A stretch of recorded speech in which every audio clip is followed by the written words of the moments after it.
Welcome to Sit Media. මම හරිඳු.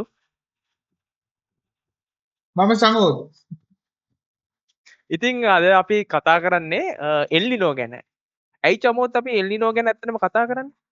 මොකද ඒක මේ දවස්වල ලොකු ප්‍රශ්නයක් නිසා. අපි ඇත්තටම දන්නේ වහිනවද එහෙම නැත්නම් නියඟයක් එනවද කියලා. අපි කොහොමද මේ ප්‍රශ්නේ විසඳන්නේ? අද අපි මේ ප්‍රශ්නේ විසඳන්න හදන්නේ. අද අපේ මේ අලුතෙන්ම පටන් ගත්ත පොඩ්කාස්ට් සීරීස් එකේ ඉතින් අපේ ෆස්ට් සෙෂන් එක තමයි එල්නිනෝ ගැන ඩිස්කෂන් එක. Every week, a new lesson. Sit down for a lesson with Harindu and Jamol. We talk about knowledge, we share stories, we grow ideas. New episode every week. Welcome to Sit Down Media. Subscribe now. අපි ඉස්සලාම මුලින් බලන්න ඕන මොකද්ද එල්නිනෝ එකක් කියන්නේ කියලා. එතකොට අපි එතෙන්දි බලන්න ඕන රයිට්. මේ එල්නිනෝ එක සාමාන්‍යයටත් තේරෙන විදිහට අපි අයිඩියා එක ගන්න ඕන රයිට්. එතකොට එල්නිනෝ එකක් කියලා කියන්නේ අපේ සාමාන්‍ය සුළං ස්වරූපය වෙනස් වීමක්. ඒ වෙනස් වීමක් නිසා යම් සිදුවීමක් සිදුවෙන එක. අන්න එහෙම තමයි චමෝත් එතෙන්දී අපි ඩිස්කස් කරන. අපි ඉන් ඩීටේල්ස් කතා කරමු අපේ ටොපික් වයිස් යද්දී. ඔයාගේ පැත්තෙන් ඔයා මොනවද හිතන්නේ සාමාන්‍යයෙන්?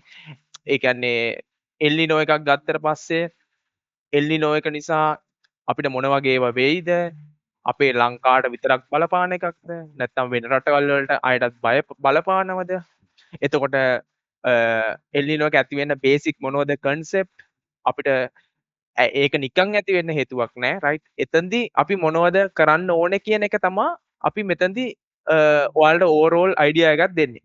එල්නිනෝ එකක් ඇති වෙන්නේ ප්‍රධාන වශයෙන්ම මූලික බලපෑම වෙන්නේ මිනිසුන්ටයි සත්තුන්ට. රයිට්. එතකොට එල්නිනෝ එකක් කියන්නේ දැන් අපි උදාහරණ කියලා ගත්තොත් පැසිෆික් සාගරයේ මතු පිට ජල උෂ්ණත්වය තියෙනවානේ. ඒක යම්කිසි මට්ටමකින් වැඩි වුණාම සාමාන්‍ය ප්‍රමාණයට වඩා යම්කිසි මට්ටමකට ඉහළට ආවහම එතකොට ලෝකේ පුරාම කාලගුණික තත්ත්වය වෙනස් වෙනවා. ඒක විශාල වෙනස්කමක් ඇති කරන ස්වභාවික සංසිද්ධියක් තමයි එල්නිනෝ එක කියන්නේ. එතකොට මේන්ලි මේ පාර එල්නිනෝ එක ගොඩක් දුරට බලපානවා කියලා කියන්නේ ශ්‍රී ලංකාව, ඉන්දියාව, ඕස්ට්‍රේලියාව එතකොට ඒ වගේ කලාපවලට වර්ෂාපතනය අඩු වෙලා ඒ වගේ සිදුවීම් දාමයක් තමයි දැන් වෙන්න තියෙනවා කියලා නියමිත වෙලා තියෙන්නේ. සරලව කියනවා නම් එල්නිනෝ එකක් කියන්නේ සාගරයේ එක පැත්තක ජලය නතර වුණු වතුර වගේ වෙනවා. ඉතින් හරිඳු ඔයා මොකද කියන්නේ? මම බේසික් කියලා දෙන්නම්. සාමාන්‍යයෙන් ඔය හැම දෙයක්ම ඇති වෙන්න කලින් සුළඟ කියන සාධකය තමයි අපි ලින්ක් වෙන්නේ දේශගුණයට. ඒ කියන්නේ අපි කියමු උෂ්ණත්වය සහ වර්ෂාපතනය කියන එකට ওই දෙක අතරමැදිය තමයි අපි කියන්නේ සුළඟ. අපි බලමු ඉස්සලාම සුළඟ කොහොමද මේ ලෝක තලයේ ක්‍රියාත්මක වෙන්නේ කියලා.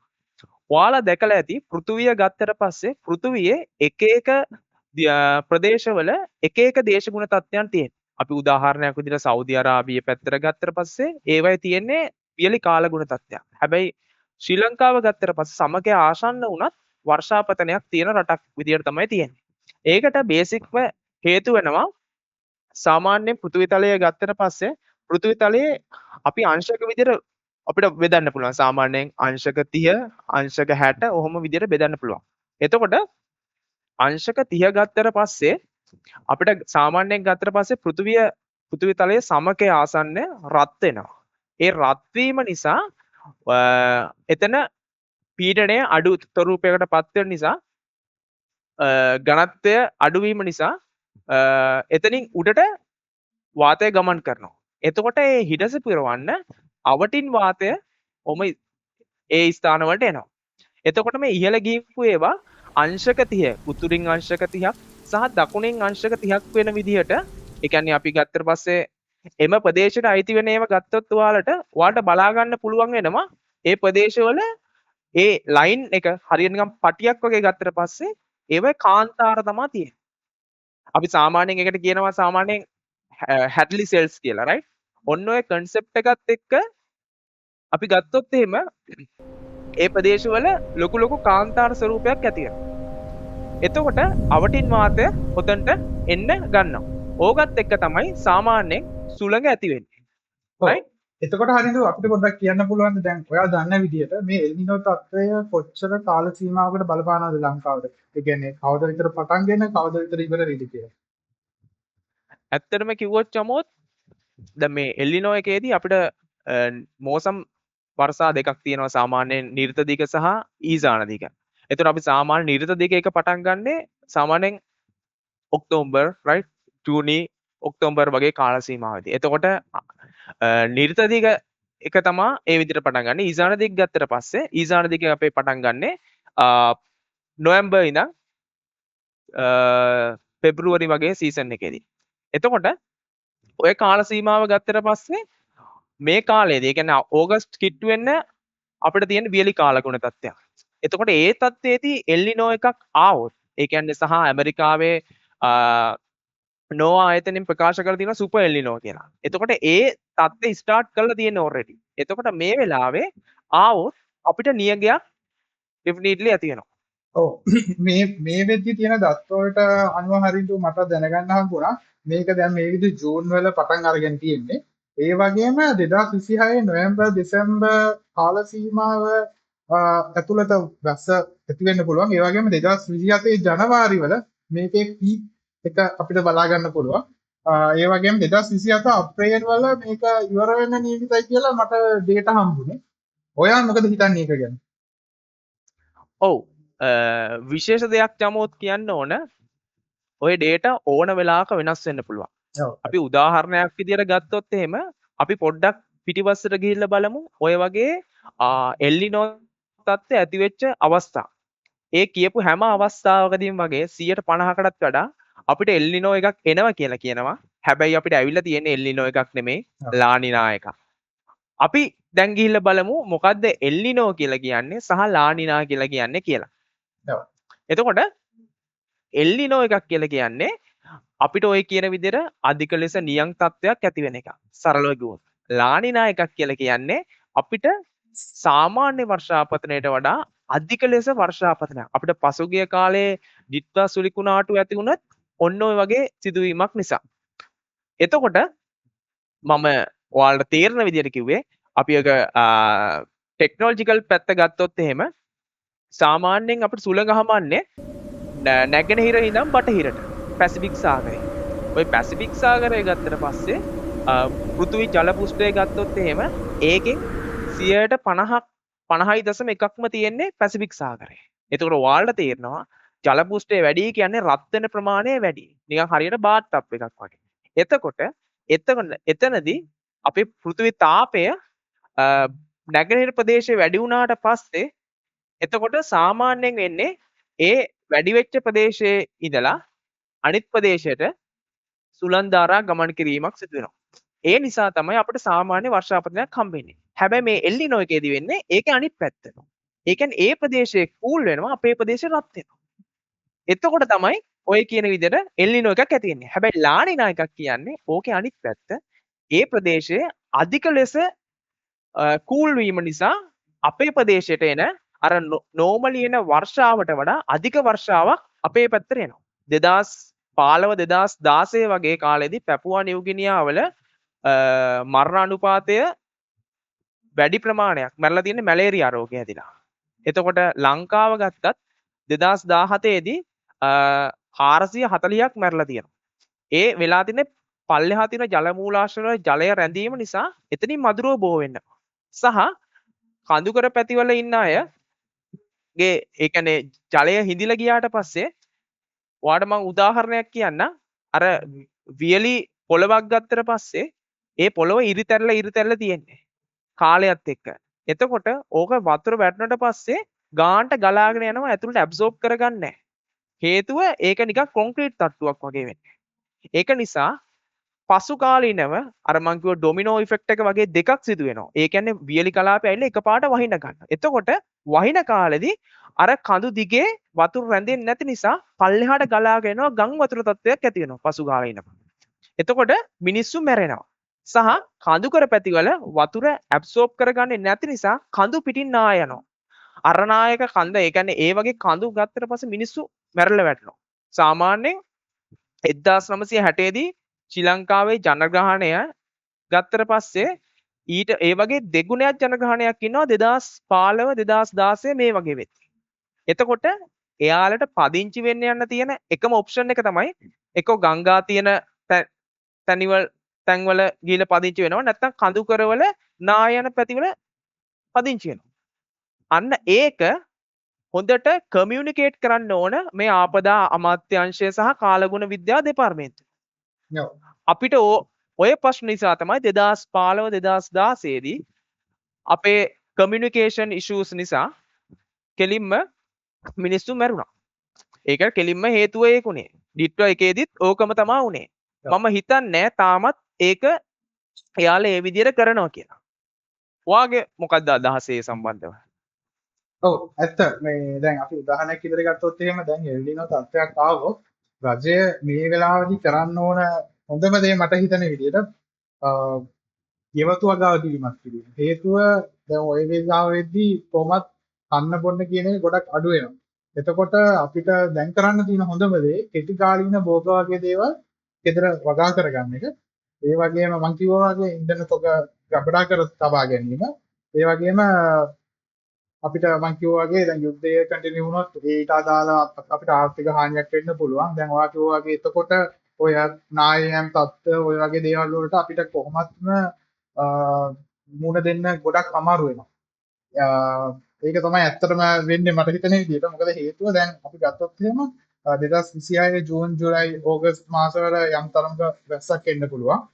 ඒ වගේම ඔක්තෝබර් නොවැම්බර් වලදී වැසි තත්ත්වය ගොඩක් වැඩි වෙනවා. දැන් තියෙන දත් වලට අනුව. ඒ වගේම 2027 ජනවාරි පෙබරවාරි අප්‍රේල් මාසවල උෂ්ණත්වය ගොඩක් වැඩි වෙන නිමිත්ත. ඇත්ත කතාව. එතකොට ගොඩක්ම ප්‍රශ්න වෙනවා තැම්බෙන්න ගන්නවා මේ කාල සීමාවෙදී. එතකොට අපි මේ දේවල් වලට දැන් ඉඳලම රෙඩි වෙන්න හොඳයි කියන එක තමයි මගේ නම් මතේ. ඒ ඇත්තටම මේ රෙඩි වෙන්න අපිට තනියම බෑ. මට නම් හිතෙන විදිහට ගොඩක් දුරට ෆැසිලිටිස් හදන්න ඕන අනිත් පැත්තෙන් අපිට මේ වගේ ප්‍රශ්නයක් ආවොත් මොන දෙන්නේ කොහොමද කියලා. ඔයා මොකද හිතන්නේ ගැන හරියට? ඔව් ඔයා කිව්ව කතාව ඇත්ත. හැබැයි මම දැකපු අපි කියන්නේ අර එක ගැප්ස් වලින් අපි ගිහිල්ලා බැලුවොත් එහෙම රයිට් ශ්‍රී ලංකා කාලගුණ විද්‍යා දෙපාර්තමේන්තුව ඇවිල්ලා එයාලා ප්‍රෙඩික්ෂන් දෙන්නේ ග්ලෝබලි ඉන්ටර්නැෂනල්ස් වලින් දෙන ඇනලිසිස් බලලා. ඒ කියන්නේ ඇත්තටම කිව්වොත් හරිම ඉන්ටරෙස්ටිං ෆැක්ට් එක තමයි කාලගුණ විද්‍යා දෙපාර්තමේන්තුවේ ප්‍රධාන අධ්‍යක්ෂකවරයා ඇවිල්ලා කියනවා ඩිට්‍රක් සුලිකුණාටුවක් එනවා කියලා හිතුවට ඔච්චර එයි කියලා හිතුවේ නැහැ කියලා. අපි Zoom වල ගිහිල්ලා ලයිව් බලනකම් එයාලා දන්නේ නැහැ. එයාලා ඒ ප්‍රෙඩික්ෂන්ස් ඔස්සේ විතරයි යන්නේ. එතකොට අපි ෆැක්ට්ස් වල කතා කරොත් රයිට් අපි කියන ඩීටේල්ස් එක කතා කරොත් අපේ ඕනම දෙයක් ඕවරෝල් අපි දන්න ප්‍රොබබිලිටි එක හදන්නේ ඕවරෝල් ඇවරේජ් මට්ටමේ තමයි හදන්නේ. මොකද ඔක්කොම රටවල් වලට A to Z අපිට ගන්න බෑ. ඒවයි ජියෝග්‍රැෆිකලි කොහොමද වෙනස් වෙන්නේ කියලා. එතකොට ලංකාව ගත්තොත් ලංකාව ඕවරෝල් කිව්වොත් රයිට් ලානිනා කියන්නේ මේ ලානිනා කියලා කියන්නේ මේක රයිට් එල්නිනෝ කියන්නේ මේක කියලා කියන්න පුළුවන්. හැබැයි ලංකාවට අමතක කරන්න බෑ මෝසම් වර්ෂා දෙකක් සිදු වෙනවා. එතකොට නිර්ත දිග සහ ඊසාන දිග. ඊට අමතරව ෆැක්ට්ස් එකක් මම හොයාගත්තා ඉන්දියන් ඕෂන් ඩයිපෝලා කියලා තත්ත්වයක් තියෙනවා. ඒකදි වෙන්නේ චමෝත් බාත් ටබ් එකක තියෙනකොට එක පැත්තක් රත් වෙනකොට අනිත් පැත්ත සිසිල් වෙනවා. එතකොට සමහරක් සංසිද්ධි වෙලා තියෙනවා ලංකාවට. අරහෙන් ඉන්ෆෝම් කරලා තියෙනවා රයිට් ඔයාලා එල්නිනෝ එකක් එන්නේ මෙන්න බය වෙලා මෙහෙම ඉන්න කියලා. රයිට්. හැබැයි බය වෙලා හිටියට අපේ වාසනාවකට සමහරක් අවස්ථාවල 2014 වගේ අවස්ථාවලදී අධික ගම් වතුරක් ඇවිල්ලා තියෙනවා. කොහොමද මේ ඇවිල්ලා තියෙන්නේ කියලා බැලුවොත් එහෙම පැසිෆික් සාගරය ඕල්රෙඩි රත් වෙනවා. හැබැයි ඊට වඩා රත් වෙලා තියෙනවා ඉන්දියන් සාගරය. ඉන්දියන් සාගරය රත් වුණ ගමන් මේකේ වාත ප්‍රෙෂර් එක උඩට ගිහිල්ලා තියෙනවා. එතකොට අවටින් වාතය ඇවිල්ලා තියෙනවා. අපි කොහොමත් බෙන්ගාල බොක්ක කැළඹෙන්න ගන්නවා ඊසාන දිග මෝසම් මේ වර්ෂාවල. අන්න ඒක ගිය පාරක් ඩිට්ව ඇති වුණා වගේ ඒ වගේ සිටුේෂන් වලදී අපිට කොහෙවත් නැති වැස්සක් එන්න පුළුවන් chance එක තියෙනවා. අපිට ඔය හැම වෙලාවෙම තියෙනවා. ඒ වෙලාවට මොකද හේතුව ආසියානු මහද්වීපයේ තමයි රටවල් විශාල ප්‍රමාණයක් තියෙන්නේ. සහ ගොඩ බිමින් තියෙන්නේ. ඒක නිසා ඒ රත් වුණාට පස්සේ උඩට යන වාත කඳන් අපිට chance එකක් තියෙනවා අපේ පිහිටීම ඒ අතින් වාසනාවන්තයි මොකද පැසිෆික් සාගරයෙන් දුරින් තියෙන නිසා.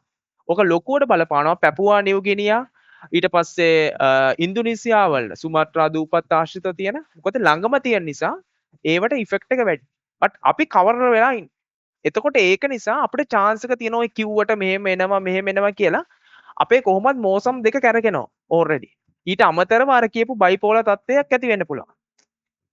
අපිට පොඩ්ඩක් පැහැදිලි කරන්න පුළුවන් හරියට මොකක්ද මේ බයිපෝලර් තත්ත්වය කියන්නේ සරල උදාහරණයක් විදිහට වගේ කරපොත්. ඔව්. සාමාන්‍යයෙන් ගත්තොත් එහෙම චමොත් සාමාන්‍ය බයිපෝලර් තත්ත්වයක් කියලා කියන්නේ නෝමලි තත්ත්වය තමයි උෂ්ණත්වය වැඩි වුණාට පස්සේ වාත කඳ ඉහළට යනවා. එතකොට ඒ හිඩස පුරවන්න අවටින් වාතය එනවා. මේ තත්ත්වයේදී අපේ මොකද මේ සාමාන්‍ය ප්‍රෙෂර් එකට වඩා වැඩි ප්‍රෙෂර් එකක්. ඒ කියන්නේ අපිට ප්‍රෙෂර් එක මෙතන අඩු වෙනවා. මොකද ප්‍රෙෂර් එක අඩු නිසා ප්‍රෙෂර් එක වැඩි තැනින් තමයි ප්‍රෙෂර් එක අඩු තැනට එන්නේ. එතකොට මෙතනදී උනේ ඉන්දියන් සාගරය රත් වෙන්න ගත්තා පැසිෆික් සාගරයට වඩා. මං කියන්නේ පරිමාවෙන් නෙමෙයි අරක නෝවරෙඩි රත් වෙලා තියෙන. උදාහරණයකට ගන්න අපේ ලොකු භාජනයක් අපි රත් කරාට පස්සේ උෂ්ණත් එකකට වඩා පොඩි භාජනයක් උෂ්ණත් එකකින් රත් කරාට පස්සේ එතනින් වැඩිපුර ප්‍රමාණයක් රත් අපිට දැනෙන ප්‍රමාණය වැඩි. මොකද අපේ තියෙන ප්‍රමාණයට වඩා. එතකොට අපේ ලංකාවට ඉන්දියන් සාගරයේ තියෙනවා සහ අපි දූපතක්. එතකොට අපිට chance එක තියෙනවා right අර කොහෙවත් නැති වර්ෂාවක් කරකවල අපේ පැත්තට ගන්න. ඒක තමයි ඔතනදී උනේ. right. මම ඇත්තටම පැහැදිලි මොකක්ද වෙන්නේ කියලා වැඩි. දැන් උදාහරණයක් විදිහට ගත්තොත් දැන් මේකෙදි වෙන්න පුළුවන් බලපෑම් මොනවා වගේද? දැන් බයිපෝලර් තත්ත්වයක් ගත්තොත් එහෙම ඒකේ වෙන්න පුළුවන් බලපෑම් මම අහලා තිනවා ඒකේ ධන තත්ත්වයක් කියලා තියෙනවා ඍණ තත්ත්වයක් කියලා තියෙනවා. ඒ ධන තත්ත්වෙදී ලංකාවට වෙන්න පුළුවන් බලපෑම් මොනවා වගේද? ඍණ තත්ත්වයක් වුණාම ලංකාවට වෙන්න පුළුවන් බලපෑම් මොනවා වගේද? ඔව්. සාමාන්‍ය ධන තත්ත්වයක් සහ ඍණ තත්ත්වයක් කියලා ගත්තා කියලා කියන්නේ දැන් අපි ගත්තොත් එහෙම ධන තත්ත්වයක් කියලා කියන්නේ ඍණ තත්ත්වයක් කියලා කියන්නේ ඒ කියන්නේ ඒ දෙක අපි සංසන්දනය කරලා තියෙන්නේ ඒක ලැබෙන ප්‍රෙෂර් එකේ right. එතකොට ප්‍රෙෂර් එක වැඩි තැනේ ඉඳලා අඩු තැනට තමයි සාමාන්‍ය ගමන් කරන්නේ. ඊට අමතරව තව ගත්තට පස්සේ මේඩන් ජූලියන් ඔස්කිලේෂන්ස් කියලා තත්ත්වයකුත් ඔතන පැන නගිනවා. ඕක සාමාන්‍යයෙන් නෝමලි සිදුවෙන සංසිද්ධි. මං කියන්නේ එල්නිනෝ එකට අමතරව. අර හුළඟ එන එකට අමතරව. එතකොට ওই වගේ තත්ත්ව එකතු වෙලා තමයි ওই ධන තත්ත්ව සහ ඍණ තත්ත්ව කියලා ඇවරේජ් මට්ටමක්පත් වෙන්නේ. right. එතකොට මේ දැන්ට වෙලා තියෙන සිද්ධි ගත්තොත් එහෙම එල්නිනෝ තත්ත්වයක් අන්තිමටම වාර්තා වෙලා තියෙන මට අහන්න ලැබුණා 2015යි 2016යි. එතකොට තව ඉතිහාසයේ ගත්තොත් එහෙම අපිට තව කරුණු තියෙනවද මේ එල්නිනෝ තත්ත්ව වාර්තා වෙලා හානි වුණේ මොන විදිහටද ඒ වගේ දක්ෂ මොන හරි වගාව තියෙනවද? ඔව් හොඳ උදාහරණයක් මම රිෆර් කරපු රිසර්ච් පේපර්ස් වල තියෙනවා අමුතු දෙයක්. ඒ කියන්නේ සාමාන්‍යයෙන් අපි සුපර් එල්නිනෝ එකක් කියලා ඔය ඇමරිකාවේ නොවා ආයතනයෙන් පෙන්වුවා වගේ සාමාන්‍යයෙන් එල්නිනෝ එකක් වෙන්න නම් සෙල්සියස් අංශක 2.1.5ට වඩා වැඩි අවස්ථාවක් වෙන්න ඕන. ඒ කියන්නේ පැසිෆික් සාගරය උෂ්ණත්වය රත් වෙන්න ඕන 1.5ට වඩා වැඩි අවස්ථාවක්. එතකොට මේකෙදි සෙල්සියස් අංශක 2.5ක් හෝ ඊට වැඩි අවස්ථාවක් වෙන්නන්න පුළුවන් සම්භාවිතාව 63ක් විදිහට පෙන්වනවා. 63ක්. එතකොට අපි අනිත් පැත්තත් අපි ඒක හිතන්න ඕන. ඒ අවස්ථාවක් නොෙන්නත් පුළුවන් chance එක තියෙනවා. එතකොට එහෙම ආපු අපිට කලින් ආපු සුපර් එල්නිනෝ එකක් තමයි 1877 78 කාලෙදී. ඒක ඇවිල්ලත් ලංකාවේ මිනිස්සු 1000ක්වත් මැරුන්නේ නැහැ. right? ඒ කාලේ වෙද්දීත් අක්කත්. එතකොට ඊට පස්සේ අපිට ඍජු බලපෑමක් අපිට ඇති වෙනවා 1997 98 කාලෙදී. එතෙන්දිත් එල්නිනෝ එකක් එනවා කිව්වා. හැබැයි ගම් වතුරක් තමයි ආයි පස්සේ ආවේ. ඊට පස්සේ ඔහොමම ආවට පස්සේ අපිට හොඳටම ආසන්න වශයෙන් වෙන්න තියෙන 2015 2016. ඒකෙත් අපේ ලංකාවට වෙන ඉෆෙක්ට් එකට වඩා මම කතා කරන්න කැමති ඉන්දුනීසියාවට සහ මම අර කලින් කිව්ව විදිහට ඩොමිනෝන් ඉෆෙක්ට්. ඒ කියන්නේ අපිට එල්නිනෝ එක නිසා වෙන විදිහකට තමයි අපේ මරණ අනුපාතය වැඩි වෙන්නේ. උදාහරණයක් විදිහට ගත්තොත් අපිට ගන්න පුළුවන් ඉන්දුනීසියාවල ඔය කියන ඉෆෙක්ට් එක වුණාට පස්සේ මැරලා තියෙන්නේ චමෝත් විශ්වාස කරනවා විශ්වාස කරන්න වායු දූෂණය වෙලා. ඒක වෙලා තියෙන්නේ සාමාන්‍යයෙන් ඉන්දුනීසියාවල වැඩිපුරම තියෙන්නේ වගුරු බිම්. ඔය වගුරු බිම් ගත්තට පස්සේ ඔය වගුරු බිම් වල තියෙනවා මීතේන් තියෙනවා පල්වෙවි කාබන් අඩංගු දේවල් තියෙනවා. එතකොට අර එල්නිනෝ තත්ත්වය නිසා අර තිබුණු සියලු මේවා ටික වේල්ලා ගිල්ල අඟුරු වගේ ස්වරූපයකට පත් වෙලා තියෙනවා. එතකොට ඔය අඟුරු වුණාට පස්සේ මොකක්ද ඊළඟට වෙලා තියෙන්නේ? අර පොඩි අර නිකන් අපි කියන්නේ සාමාන්‍ය ස්වභාවික අපි කියන්නේ ගස් ඇතිල්ලලා ලැබුගිනි වගේ තත්ත්වයක් ඇති වෙන්නේ. ඒ වගේ එකකින් අර ඔක්කොම ටික ගිනි ජාලාවක් වගේ අහසට ගිහිල්ලා තියෙනවා. ඒකෙන් ඒ දුම නිසා කාබන් අඩංගු වෙන නිසා දුම නිසා මිනිස්සු ලක්ෂයක් විතර මැරලා තියෙනවා. එතකොට එල්ලිනෝ එක ඉන්ඩිරෙක්ට් මම කිව්ව 90%කින් තමයි ওই වගේ වෙලා තියෙන්නේ. තව පැපුවා නිව් ගිනියාවලත් ඔය පල්ලෙහා වගුරු බිම් වල සහ වලවල් වල වතුර රැඳිලා තියෙනවා. ඒ කියන්නේ ඉතුරු වෙච්ච වතුර ඕක නිසා මැලේරියාව නිසා තමයි එයාලා මැරලා තියෙන්නේ. එතකොට සාමාන්‍යයෙන් අපි කියනවනේ අර මිනිස්සු ගත්තට පස්සේ මිනිසුන්ගේ ආයු කාලය එන්න අඩු වෙනවා කියලා. දැන් ඔයා කියන්නේ මේගොල්ලෝ කියන තරම් බලපෑමක් අපිට වෙන එකක් නෑ කියලා. අනිවාර්යෙන් මම හිතනවා අපිට බය නැත්තේ අපිට ඔප්ෂනල්ස් දේවල් තියෙනවා. ඒ කියන්නේ ඔප්ෂනල්ස් දේවල් කියන්නේ මට මේ කිව්වට පස්සේ දිගරහාට ගහයි. හැබැයි මම ෆැක්ට්ස් එක කතා කරලා තියෙන්නේ right. ඒ කියන්නේ ඔප්ෂනල්ස් දේවල් කියලා කියන්නේ අපිට තියෙනවා මෝසම්ස් දෙකක් ක්‍රියාත්මක වෙනවා. ඊට පස්සේ අපි කිව්ව බයිපෝලර් කියන ඉෆෙක්ට් එක ඉන්දියන් ඕෂන් එකේ ක්‍රියාත්මක වෙනවා. ඊට අමතරව අර අපි කියන්නේ පටියක් වටේ තියෙනවා. ඒක සමග ආසන්න ඕන වෙලාවක රත් වෙවි තියෙන නිසා වලාකුළු තියෙනවා. right. එතකොට ඒ වගේ තත්ත්වයක් තියෙනවා සහ අර මම කලින් කිව්වා ඔයාලට මතකෙත් දන්නේ සාමාන්‍යයෙන් මම කිව්වා අසාමාන්‍ය විදිහට සුළං රටාව වෙනස් වෙනවා කියලා. ඒ අසාමාන්‍ය විදිහට සුළං රටාව වෙනස් වෙන්න හේතුව තමයි චමෝත් දැන් අපි පෘථුවිය ගත්තට පස්සේ හැමතිස්සෙම අංශක 23මාරක් කැලේට කැරකින් නෑනේ. ඕකේ එන්න මේ අක්ෂය දිශාව වෙනස් වෙනවා. ස්පීඩ් එක වෙනස් වෙනවා. කැරකෙන වේගය වෙනස් වෙනවා. ওই වෙනස් වෙද්දී සුළඟ හැම විටම එකම විදිහට කැරකෙන්නේ නැහැ. මම අපි දන්නවා v සමානයි r ඔමේගා කියලා එකක් අපි ඉගෙනගෙන තියෙනවා. right? ඒ කියන්නේ ප්‍රවේගය එන්න වැඩි වෙනවා අරය වැඩි වෙද්දී. එතකොට සමකය තමයි කේන්ද්‍රය ඉඳන් ගත්තට පස්සේ වැඩිම දුරක් තියෙන්නේ. එතකොට ප්‍රවේගය එතන වැඩි. ඒ කැරකෙනවා කියන්නේ වලාකුළු එක විදිහකට තියෙන්නේ නැහැ. එතන රොටේෂන් එක වැඩි. එතකොට අන්න රයිට්. ඕක බලපෑමක් ඇති වෙනවා. ඕකත් එක්ක තමයි ඔය කන්සෙප්ට් ටික එහෙට මෙහෙට වෙන්නේ. එතකොට මට හිතෙන විදිහට එල් නීනෝ තත්ත්වයෙන් බලපෑම් වෙන්න පුළුවන් ක්‍රම තුනයි. පළවෙනි ක්‍රමය එකක් නියඟේ, දෙවෙනි එක ගංගාතුරු, තුන්වෙනි එක සයික්ලෝන්ස්. ඒ කියන්නේ සුලිකුණාටු. හරියටම සුලිකුණාටු. එතකොට දැන් ඒ ක්‍රම තුනෙන් අපිට වෙන්න පුළුවන් බලපෑම අපි කොහොමද අවම කරගන්නේ? අපිට ප්‍රධාන වශයෙන්ම අපිට ඉතිහාසෙත් එක්ක ගත්තට පස්සේ ප්‍රධානම දේ තමයි කමියුනිකේෂන් එක තියෙනවා. ඒ කියන්නේ දැන් අපිට හැම ජනහා සංඛ්‍යාලයකන කියයි අරකයි කියයි මේකයි කියයි ගෙවල් වලින් ගෙවල් වලට ඇවිල්ලා බැලුවට වැඩක් නැහැ. අපි ගිහිල්ලා බලන්න ඕන ආසන්න හේතුව ඩිට්ටක් සුලිකුණාටුව නිසා නායෑම් ලක්කු එවල් වලට අපි මොනවද දීලා තියෙන්නේ? එයාලට වන්දි දීලා විතරක් මදි අපිට දෙන්න ඕන ඉඩම.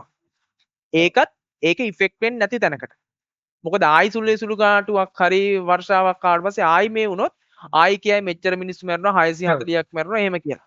ඒක නිසා ප්‍රධාන වශයෙන්ම කරන්න ඕනේ ගංගාවට ඉන්නවනම් කට්ටිය අවදානම් සහිත ස්ථානවල ඉන්නවනම් ආපදා කළමනාකරණ අංශයට ගිහිල්ලා මොකද එයාලට ජොබ් එකක් තියෙන්න එපා. එයාලා ගිහිල්ලා ඒ සම්බන්ධව දැම්ම ඉඳලා දැනුමක් නැත්තම් දැනුමක් තියෙන කාලගුණ විද්‍යා දෙපාර්තමේන්තුවත් එක්ක කමියුනිකේට් කරලා මෙහෙම දෙයක් වෙන්න පුළුවන් ඔයාලා කරන්න ඕනේ මෙහෙම දෙයක්. අපිට හරම දත්ත තිබුණා අපිට මෙහෙම දත්ත තිබුණා අපි හිතුවට වඩා වැඩිපුර ආවා එහෙම කියන්න බෑ. මොකද මිනිස් ජීවිතත් එක්ක සෙල්ලම් කරන්න. එතකොට ප්‍රධානම දේ තමයි අපි කැලෑ එලි කරන එක නතර කරන්න ඕන. කඳු මුදුන් වල ගෙවල් තියෙන එක නතර කරන්න ඕන. මොකද කඳු මුදුන් වල තිබ්බට පස්සේ ශාක නැතුණ ගමන් අර පස් ටික ඇබ්සෝබ් කරගන්න විදියක් නැහැ. එතකොට එන වතුර ටික එහෙම පල්ලෙහාට ගලාගෙන එනවා. ඒ වගේම එතකොට තමයි කඳු බෑවුම් වල ඉන්න එක නතර කරන්න ඕනේ. හේතුව පස් කඩාගෙන අන්න ඉන්නේ යට වෙන්න පුළුවන්. කඳු බෑවුම් වල ඊට අමතරව වගුරු බිම් තියෙනවා නම් ඒව ගොඩ කරන්න නැතුව ඒ ස්ථානවල බලලා රයිට් ආයි දැන් මම දැක්කා දුම්රිය අර ගැලවිලා තිබුණා ඒක උඩ ආයි පස් ටික දාලා ඒ විදිහටම කරා. ආයි වැස්සක් ආවොත් මම කියන්නේ එතනින් යන්න තියෙන පාර අවුරලා කරොත් එතන අවුල්. එතන ඇවිල්ලා බෝක්කුවක් හරි එතන වෙන විසඳුමක් හරි දාලා ඉවර වෙලා එතන කරන්න වෙනවා. එහෙම නැත්නම් ආයි අවුරුදු ගානකට කෝච්චියක් යන එකක් නැති වෙයි. ඒ වගේ අපි හිතන්න ඕනේ අපි මෙන්න මේ සොලියුෂන් ටික 2017 ඕකම තමයි උනේ කමියුනිකේෂන් එක නැති නිසා එයාලා කරන්නේත් ඉන්ටර්නැෂනල් එකෙන් එන ඩේටා ටික අරගෙන එතන බොරුවට ඇනලිසිස් එකක් කියලා ප්‍රෙඩික්ෂන් එකක් දෙන එක. මම දන්න විදිහට. රයිට්? අපිට රිසෝසස් තියෙනවා දැන් කොහොමද ප්‍රෙඩික්ෂන් එක බලන්නේ කියලා අපි දන්නවා දැන් නෝවා එකෙන් අපිට කියලා තියෙන්නේ මොඩල්ස් 24න් 13ක්ම ප්‍රෙඩික්ට් කරලා තියෙන්නේ සුපර්නෝවා මේ සුපර් එල්නිනෝ තත්ත්වයකට එනවා කියලා. ඔව්. හැබැයි 13ක්ම කියනවා 13ක්ම 11ක් කියනවා නෑ එහෙම එකක් එන්නේ නෑ කියලා. මොඩල්ස් කියලා කියන්නේ සාමාන්‍ය ප්‍රෙඩික්ෂන් කරන මොඩල්ස් වෙන්න ඕන. රයිට්? ඒ වගේ අපි ගත්තට පස්සේ දෙපැත්තට තියෙනවා. රයිට්? එයාලම කියලා තියෙනවා මේක ප්‍රෙඩික්ෂන් එක. මේකට සූදානම් වෙලා ඉන්න එක හරි. ආවේ නැතුනොත් කොහොමත් ඕකේ. ආවොත් අපි මෙහෙම මොකද වෙනදට වඩා අපි දැනුවත් වෙලා ඉන්න නිසා මොකද 1877 දී චමෝත් දැනුවත් භාවයක් නැහනේ. හරියට විහාරමාදේවි ගොඩ බහිනකොට සුනාමිය ආවට පස්සේ අපි 2004 වෙනකන් දන්නේ නැහැ සුනාමිය කියන්නේ මොකක්ද කියලා. හැබැයි දැන් ආවොත් අපි දන්නවා රයිට් මෙහෙම ජලකඳ පල්ලෙහාට යනවා අපි එතකොට යන්න ඕනේ නැහැ අපි මෙහාට එන්න ඕනේ. ඒ වගේ දැන් මිනිස්සු දැනුවත් එතකොට මරණ ප්‍රමාණය අඩුයි. හැබැයි අර ඩොමිනෝන් ඉෆෙක්ට් එක නිසා මේක වෙන විදිහකට තමයි අපිට බලපාන්නේ. රස්නේ නිසා නෙමෙයි සමහර වෙලාවට ගම් වතුර නිසා. නැත්නම් සමහරට නියඟේ නිසා. සමහරට මැලේරියා නිසා. සමහරට ඩෙන්ගු නිසා. ඒ වගේ දේවල් වෙන්න පුළුවන්. දැන් ඔයා හිතුවොත් එහෙම දැන් නියං කාලේට අපිට බොන්න වතුර නැති වෙනවා. ඒකට විසඳුම් ඔයා හිතන විදිහට මොනවද අපිට තියෙන්නේ? ඒ කියන්නේ අපිට කරන්න පුළුවන් දේවල් මොනවද? මේ විදිහ නියං කාලේට වතුර නැති වුණොත් මේක මේ විදිහ දෙයක් තිබ්බොත් හොඳයි. එහෙම නැත්නම් මේ දෙයක් කළොත් හොඳයි. දැනට සෞදි අරාබිය වගේ මැද පෙරදිග රටවල් වල අපි හිතමු පිරිසුදු ජලය නැති. ඒ කියන්නේ රිසෝසස් මම කියවනේ වතුර රැඳෙන්නේ නැහැ. එයාලා වියලි කලාප කියලා. එයාලා තියෙන එකම ඔප්ෂන් එක තමයි දැන් මේ දවස්වල ට්‍රම්ප් උනත් දිගට අරහට ගේම් ඉල්ලන්නේ ඔය බට ලයින් එකට ගැහුවොත් බට ලයින් එක කියන්නේ එක පිරිපහදු වෙලා එන්නේ. ඒ කියන්නේ මුහුදු ජලය එයාලට ඕන විදිහට ලවණ ප්‍රමාණය අඩු කරලා 100% නෙමෙයි එයාලට ඔප්ෂන් එකක් තියෙනවා. හැබැයි ලංකාවට කිසිසේත්ම මම කියන්නේ ජලය 0 වෙනවා කියලා. හැබැයි ජල උල්පත් තියෙනවා සාමාන්‍යයෙන් අවුරුදු 2 අවුරුද්දක් විතර කිසිම ප්‍රශ්නයක් නැතුව සර්වයිවල් මූඩ් එකට යන්න. මොකද කඳුකර වල පවා තියෙනවා. එතකොට එහෙම නැති වුණොත් අපිටත් පුළුවන් අර මුහුදු ජලය වගේ වියලි කලාප වලට විතරක්. වියලි කලාප කියන්නේ වෙරළබඩ කලාපය ආශ්‍රිතව සහ දකුණු පළාතේ යම් හම්බන්තොට ඊට පස්සේ එහා පැත්තේ යාපනය ඊට පස්සේ ඒ වගේ විශේෂ කලාප කිහිපයකට විතරක්. රයිට්? විශේෂ තාක්ෂණයක් යූස් කරලා අර කියන මුහුදු ජලය ස්ටෑන්ඩ් බයි. ඒ කියන්නේ මිනිස්සු මැරෙන එක ඉස්ලාම් නතර කරගන්න ඕනි වගාවල් වලට කලින්. එතකොට මිනිස්සු ජීවත් වෙන්න ප්‍රමාණවත් තරම් ජලය යූස් කරන ක්‍රමයක් අපි යූස් කරා නම් මගේ පැත්තෙන් සජෙස්ට් එක මට ඒ වගේ එකක් දෙන්න පුළුවන්. ඔව් ඒ වගේම මට හිතෙන දෙයක් තමයි දැන් නියං කාලවලදී ගොඩක් රස්නේ ඉන්න පුළුවන්. දැන් එතකොට ඒකට මට හිතනවා හොඳම දේ දැන් ඉඳන් එක්ක පුළුවන් කට්ටිය ගෙදරට ගෙනල්ලා AC එකක් දාගන්න. ඒ කියන්නේ සෝලර් පැනල් එකක් සෙට් කරගන්න. මං හිතනවා ඒ කියන්නේ ඉස්සරහා බල්ලා වැඩ කරන කට්ටිය කරයි කියලා. හේතුව ඔය නියං කාලයක් ආවොත් ඒ කාලේදී ඔය වගේ දේවල් ගන්න බෑ. ඩිමාන්ඩ් එක වැඩි නිසා ප්‍රයිස් එක ගොඩක් අප් යනවා. ඒකට මං හිතනවා ඒක එන්න කලින් පෙර සූදානමක් විදියට සෝලර් පැනල් එකක් එහෙම නැත්නම් අපි ගත්තොත් AC එකක් ඔය වගේ දේවල් රෙඩි කරලා තියාගන්න හොඳයි කියලා මට හිතෙනවා. සාමාන්‍යයෙන් ගෙදර ඉන්නකොට ආරක්ෂිතව ඉන්න අඩුම තරමේ මගේ යද්දී මම දන්නේ ඔයා මොකද හිතන්නේ මගේ වගේ යද්දී මොන වගේ දේවල් අපි අනුගමනය කරත් හොඳද? ඔව් ඒක චමෝත් ඒක වා කියපු කතාව හරි. හැබැයි පොඩි අවුලක් තියෙන්නේ ලංකාව අනිත් රටවල් වගේ නෙමෙයි ඉලෙක්ට්‍රිසිටි බෝඩ් එක ඇවිල්ලා එයාලට අර කියන්නේ බැලන්සින් එක තියාගන්න අමාරුයි සෝලර් පැනල් හැම එකකින්ම අපේ ගෙදර පරිභෝජනයට යූස් කරන එක හරි. හැබැයි අපේ එතකොට අපි කරන්නේ සෝලර් පැනල් එකෙන් අපිට ඒ වැඩේ කරගන්න යූස් කරලා පස්සේ ගෙදර අය හිතනවා නෑ ගෙදරට අපි මුළු ගෙදරටම ගමුකෝ කියලා. ඉතුරු වෙන ටික අපි ඒක ඩිස්ට්‍රිබියුට් කරමුකෝ කියලා. එතකොට හැම එක්කෙනාම ඕක කරන්න ගත්තට පස්සේ අපිට කියනවා ඕක බැලන්ස් කරගන්න බැරුව අපේ සාම ලංකාවේ සිස්ටම් එකක් නැහැ. ඒතර වඳුර පැන්නා ගියා කියන එක තමයි අපිට කියන්නේ. දැන් ඒකට හරියම සිස්ටම් එකක් නැති එකට ඇත්තටම ලොකු ප්‍රශ්නයක්. දැන් අපේ පැත්තෙන් කරන්න පුළුවන් දේවල් ටික කරලා අපි රජයේ පැත්තෙන් ඇත්තටම අර මම ඒක කොහොමද කියන්නේ කියලා රජයේ පැත්තෙන් අපි ලොකු බලාපොරොත්තුවක් නැතුව ඒ කියන්නේ අපේ පැත්තෙන් පුළුවන් තරමක් මට හිතන විදිහට සෝලර් පැනල් එක හයි කරගෙන අඩුම තරමේ ට්‍රයි එකක්වත් දෙන එක හොඳයි කියලා මට හිතෙනවා. නැත්තම් ආවෙන් පස්සේ මුකුත්ම නෑ අන්තිමට. අඩුම තරමේ ඇත්ත. එළියට කරන්ට් එක නොදී ගෙදරවත් දුවා ගන්න මට්ටමට සෝලර් පැනල් එකක් හදාගත්තා නම් මම හිතනවා මේ අර එකේ තියෙනවානේ සිස්ටම් දෙකක් එකක් රජයේ ඒ කියන්නේ පද්ධතියට ඇඩ් කරන්න පුළුවන් කරන්ට් එක දෙවෙනි එක අපේ ගෙදරට විතරක් කියා ගන්නත් පුළුවන්. මම හිතනවා මේ දෙකම අර හයිබ්‍රිඩ් විදිහට යූස් කරා නම් මේ අපිට ඕන වෙලාවට එළියෙන් ගන්නවා එක්කෝ අපි ඒක දෙන්න නැතුව ඉන්නවා. ඒ කියන්නේ ආන්ඩ්‍රොයිඩ් ග්‍රිඩ් එකට. එතකොට අපිට මේ සිස්ටම් දෙකම ෆලෝ කරන්න පුළුවන් කියලා මට හිතෙනවා. ඔයාගොල්ලෝ හිතන්නේ දැන් අපිට දැන් එළිය වගේ යද්දී කියන්නේ කුඩයක් පාවිච්චි කරන්න ඉස්සරහට එහෙම නැත්නම් වාහනයක් ඇතුලේ AC දාගෙන යන්න වෙයි. ඔය වගේ ගොඩක් ප්‍රශ්න තියෙනවා. ඒකට ඔව්. ඒකට අපිට සොලියුෂන් එකක් දෙන්න පුළුවන් චමෝත් ඔයා අහලා තියෙනවද දන්නේ නැහැ. ඔය වෙරළබඩ කලාප ගොඩක තියෙනවා සුළම් බලාගාර. ඔව්. දැන් මම හිතන්නේ හම්බන්තොට ගායින් කරලා ඔය සුළම් බලාගාරවල නිතරම සුළඟෙනවා. මොකද වර්ෂාපතනය නැහැ කියලා කියවට වියලි කලාපයක්නේ. ඔතන රත් වෙවි තියෙන වාතයත් එක්ක සුළං ධාරාවල් එන්න පුළුවන්. ඒ සුළං ධාරාවල් වලින් අපිට පුළුවන් ටර්බයින් කරකවලා එම ප්‍රදේශය ආශ්‍රිතව ප්‍රදේශ වලට ඩිරෙක්ට් ලයින් එක අපි අයින් කරලා ඒ කාලවලදී ඉන්ඩිරෙක්ට් ලයින් එක අපිට සුළං බලාගාර වලින් දෙන ලයින් එක දීලි කරලා අපිට කරකවලා ඒකෙන් අපිට ප්‍රයෝජන ගන්න පුළුවන්. මැද ඒ කියන්නේ අපි ඊට පස්සේ මධ්‍යම කඳුකරය සහ ඒ අනිත්තවට ඒවට ජල මූලාශ්‍ර නැති නිසා අපිට ඩීසල් යූස් කරන්න වෙනවා. එතකොට ඒක යූස් කළා තමයි කොහොමත් ඒ කාලවලදී කරන්න වෙන්නේ. හැබැයි ප්‍රශ්න තියෙන්නේ යුද්ධය තව මාස 4ක් 5ක් ගියොත් ශ්‍රී ලංකාව සිට් ඩවුන්ම තමයි. Seat down media. දැන් ප්‍රශ්නේ තියෙන්නේ දැන් ඇත්තටම දැන් ලංකාවේ ආර්ථික තත්ත්වය ගත්තොත් එහෙම ඔය වගේ දේවල් ඇත්තටම දරා ගන්න අමාරුයි.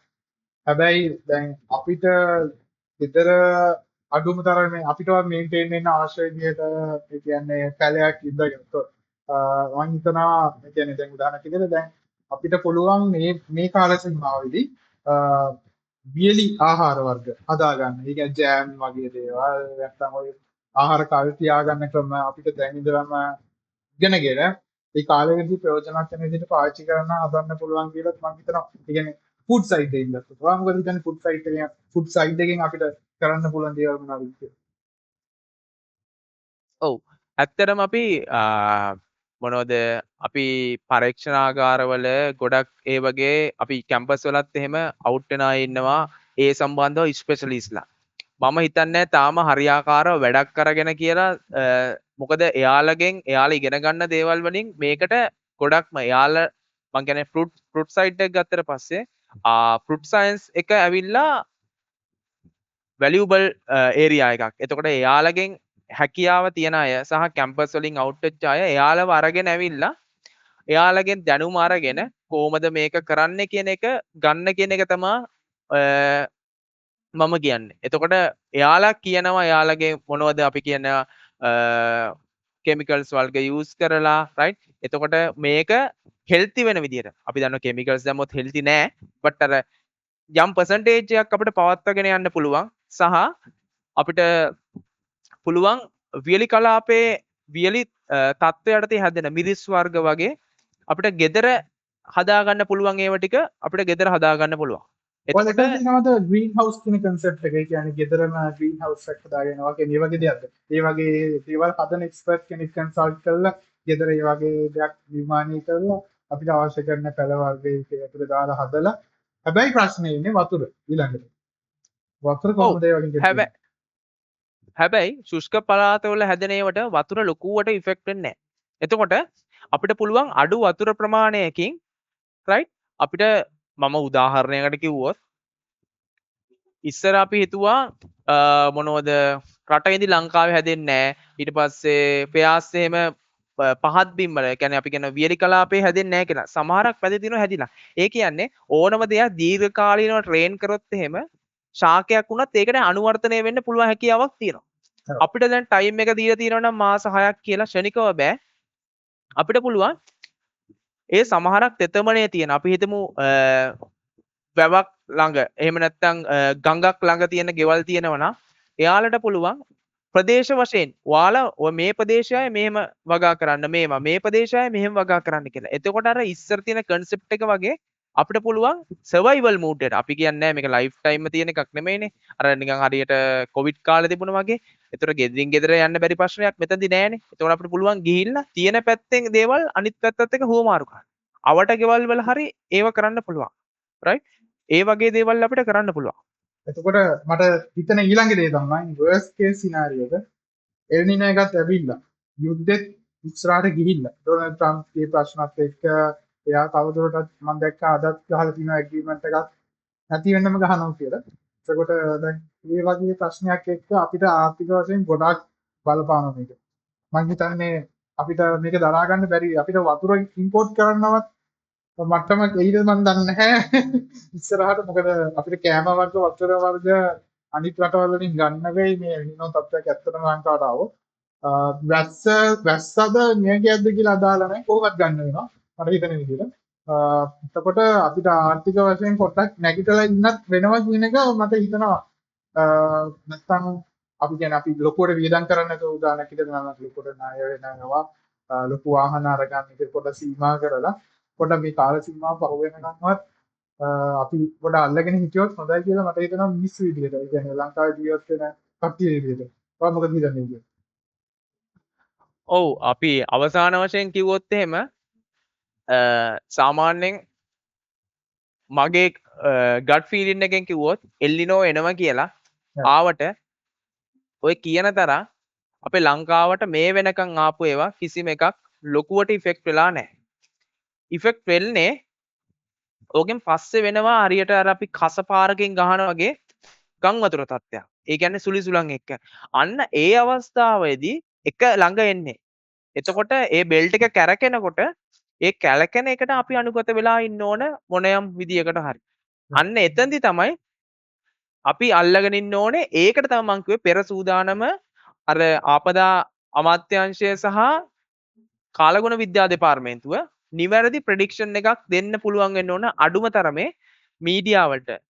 මම චමෝ දෙයක් ඇඩ් කරොත් එහෙම 1000 මගේ මතකය නිවැරදි නම් 1997 98 කියන කාලෙදී අපේ සෝෂල් මීඩියා මුකුත් තිබුණ නැති කාලේ අපේ නිවුස් කියලා තියෙන්නේ ඉංග්‍රීසි වලින් සහ සිංහලෙන් විතරයි. හැබැයි කඳුකර පැතිවල ඉන්නේ ගොඩක්ම වතුකම්කරුවන් දමිළ ජනතාව. එතකොට එයාලට ඒ අයිඩියා එකේ මැසේජ් එක ගිහිල්ලා නැහැ. හැබැයි දැන් එහෙම නැහැ. දැන් ඕන සෝෂල් මීඩියා එකක් පාවිච්චි කරලා ප්ලැට්ෆෝම් එක එයාලා දැනුවත් කරන්න පුළුවන්. මෙන්න මෙහෙමයි. මෙන්න මේ කාල සීමාව විතරයි. ඔයාලා ගෙවල් තිබුණත් නැතා මේ කාල සීමාවේ විතරක් ඔයාලා ඇවිල්ලා මේ ප්‍රදේශවල ඉන්න. අර ලයින් නිවාස වගේම දෙන්න. ඔය යලි තැන. එයාලගේ අනුගත වෙච්ච විදිහට. ඒ කාල සීමාවෙන් පස්සේ එයාලගේ ඒවත් එක්ක පස්සේ ගිහිල්ලා ආයි පදිංචි කරන්න කිසි ප්‍රශ්නයක් නැහැ. මේක දවසින් දෙකෙන් එන්නේ නැහැ මේ එන මේවා. එතකොට එනකොට අපිට දැනෙනවා පොඩ්ඩ මෙහෙම දෙයක් වෙනවා කියලා. ඒක තමයි මම කියන්නේ ඒ කමියුනිකේෂන් එක අංක 1 කියලා. කමියුනිකේෂන් එක හරියට දුන්නොත් මේක කිසි ප්‍රශ්නයක් වෙන්නේ නැහැ. ඔය ලොකු බිල්ලෝ මවපු ඒවා කිසිම දෙයක් එහෙම මුකුත් ප්‍රශ්න වෙන්නේ නැහැ. එහෙම වෙනවනම් මීට කලින් අපේ පැසිෆික් සාගරයේ ආසන්න රටවල්වලට තමයි ඔක ලොකුවටම දැනෙන්න ඕන. එහෙම වුණොත් මැද පෙරදිග රටවල් නැත්තරම නැති වෙලා යන්න වෙනවා. එහෙම වුණොත් අර කලින් වගේ මිලියන 50ක් විතර නැත්තරම නැති වෙලා යනවා. ඒක තමයි ඔව් මේක. අපි බලමු එහෙනම් දැන් ඇත්තටම අපි අවසාන වශයෙන් අපි කියමු ඇත්තටම මේ ටයිම් ලයින් එක අපිට බලන් ඉන්න තියෙන්නේ ජූනි මාසේ ඉඳලා අප්‍රේල් මාසේ වෙනකන් විතරයි ඊළඟ අවුරුද්දේ. ඒ ටයිම් ලයින් එක අපි බලන් ඉන්න මොකද වෙන්නේ කියලා. ඇත්තටම දැන් ලොකු බලපෑමක් අපිට වෙන්න තියෙනවා කියලා කියන්නේ 2027 ජනවාරි. දෙසැම්බර් ජනවාරි ආසන්නයේ. එතකොට ඒ කාල සීමාවෙදී අපි අර කිව්ව ප්‍රිකෝෂන්ස් ඒවා අරගෙන චුට්ටක් අප්‍රේල් වෙනකන් අල්ලන් හිටියොත් මම හිතනවා අපිට මොන ප්‍රශ්නයක් ආවත් මම හිතනවා බැලන්ස් කරගන්න පුළුවන් කියලා. ඉතින් ඔයාට අවසාන වශයෙන් මොන හරි කියන්න දෙයක් තියෙනවද? ඔව්.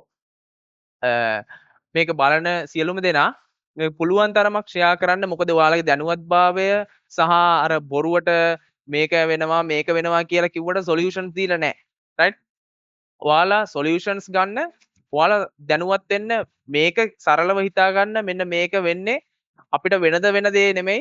මේකට විරුද්ධ දේවල් වෙන්නේ. ඒ කියන්නේ අපිට වහින කාලට වහින්නේ පායන කාලට වහිනවා. ඒ වගේ එකක්. එතකොට ඔයාලා රෙඩි වෙලා නැහැ මේ දෙයට. ඒක නිසා ඔයාලට අන්එක්ස්පෙක්ට්ලි ඔයාලා හිතනවා රයිට් මේ කාලෙදි වහිනවා කියලා. හැබැයි පායනවා. එතකොට අන්න ඒ නිසා පුළුවන් තරම් දැනුවත් වෙන්න, දන්න අයට ෂෙයා කරන්න. ඒ කියන්නේ අයිඩියා ඔයාලගේ තියෙන ඒවා ටික තියෙනවා කමෙන්ට්ස් දාන්න. ඔයාලට පුළුවන් තරම් දන්න දේවල් ඔයාලගේ අදහස් පවා දාන්න. එතකොට අපිට තව දැනුවත්භාවය ලබාගෙන අපි තව අයට මේක කියන්න පුළුවන්. පරිස්සමෙන් ඉන්න. එච්චරයි මට කියන්න තියෙන්නේ. ඔව්. එහෙනම් අපි ආයි ඊළඟ සතියේ ඉරිදාවට ආයි හම්බ වෙමු sit down media එක්ක. එහෙනම් අදට ජය වේවා.